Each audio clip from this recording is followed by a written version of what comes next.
আজকে একটা গুরুত্বপূর্ণ আমার আজকে মানে ভিডিওটা তৈরি করার মূল উদ্দেশ্য হচ্ছে সকল ভালোবাসার মানুষদেরকে সম্মান করতে শেখানো। মানে আমি বুঝি না, এদিকে অর্ধকোটি মানুষ ভালোবাসা পাচ্ছেই না, যারা পাইছে এদের আবার লাগছে হাওয়া। কেমন হাওয়া? মানে ধরেন যে এখন খালি বিচ্ছেদ, ব্রেকআপ, অমুক তমুক, নতুন কাউকে পাইয়া পুরাতন কাউকে ভুলে যাচ্ছে, এরকম কিছু ঘটনা ঘটতেছে। কিন্তু এটা তো আসলে ঠিক না। যেমন আমার চিনি ভুক্তভোগী, এটা তো আপনারা সবাই জানেন। যাই হোক গাইস, কিন্তু ভালোবাসার মানুষকে মানুষ সম্মান করতে পারে না, এই জন্যই ধরেন যে বারবার যত রকম সমস্যা হয়। কিন্তু আমি আমার ভালোবাসার মানুষ, আমার যে একটা বয়ফ্রেন্ড আছে, আমি তাকে একেবারে খুবই সম্মান করি। ধরেন যে সম্মানের ঠেলায় গাইস ফোন দিছে গাইস। হ্যাঁ, হ্যালো। হ্যাঁ হ্যাঁ, ওই বেশি কিছু না, একটা ভিডিও বানাইতে বসছি তো। হ্যাঁ হ্যাঁ, আমি এই 10 মিনিট লাগবে, 10 মিনিট পরেই আমি ফোন দিচ্ছি। হ্যাঁ, আচ্ছা। এই যে গাইস, এইভাবেই যদি আমরা শান্তিমতো কথা বলি তাহলেই তো কোনো গ্যাঞ্জাম লাগে না।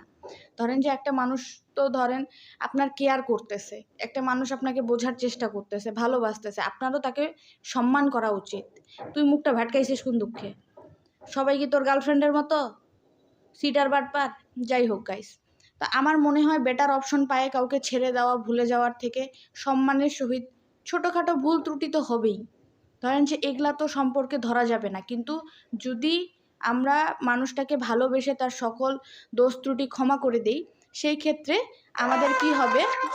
গাইস আবার ফোন দিছে। হ্যালো।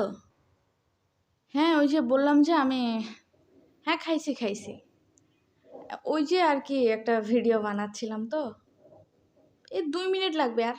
হ্যাঁ ঠিক আছে, হ্যাঁ হ্যাঁ ঠিক আছে।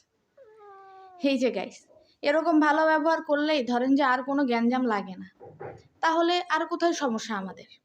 আমাদের তো তাহলে আর কোনো সমস্যা নেই। এভাবেই ধরেন যে আমরা যদি সম্মান করি একে অপরকে, তাহলে আর বিচ্ছেদ ঘটে না। তা আমি এটাই বুঝাইতে চাচ্ছিলাম গাইস, যে বিচ্ছেদটা তো বড় কথা না, বড় কথা হচ্ছে ভালোবাসার যে মানুষটা তাকে সম্মান করা, তাই না চিনি? আমাদেরকে সম্মান করতে হবে। গাইস আবার ফোন দিছে গাইস, 1 মিনিট। আমি যে বললাম যে আমি ভিডিও বানাচ্ছি, কথাটা কি কানে যায় না? হ্যাঁ, মানে এই যে আমি এতক্ষণ ধরে বুঝাচ্ছি, এটা কি কথাটা কানে যায় নাই? এরপরেও ফোন দেওয়া লাগবে? বাপ মা কি ভালো শিক্ষা টিক্ষা দেয় নাই? তোর সাথে আজকে থেকে আমার আর কোনো কথা নেই, তোর সাথে আজকে থেকে আমার আর কোনো কথা, তুই আমাকে আর ফোন দিবি না, ব্রেকআপ। তোর সাথে ব্রেকআপ। যে বুঝেই না তার সাথে আমার কোনো কথা নেই। দেখ মুখের ভাষা খারাপ করতে বারণ করিস না কিন্তু, তুই রাখ ফোন রাখ, তোর সাথে আমার কোনো কথাবার্তা নেই।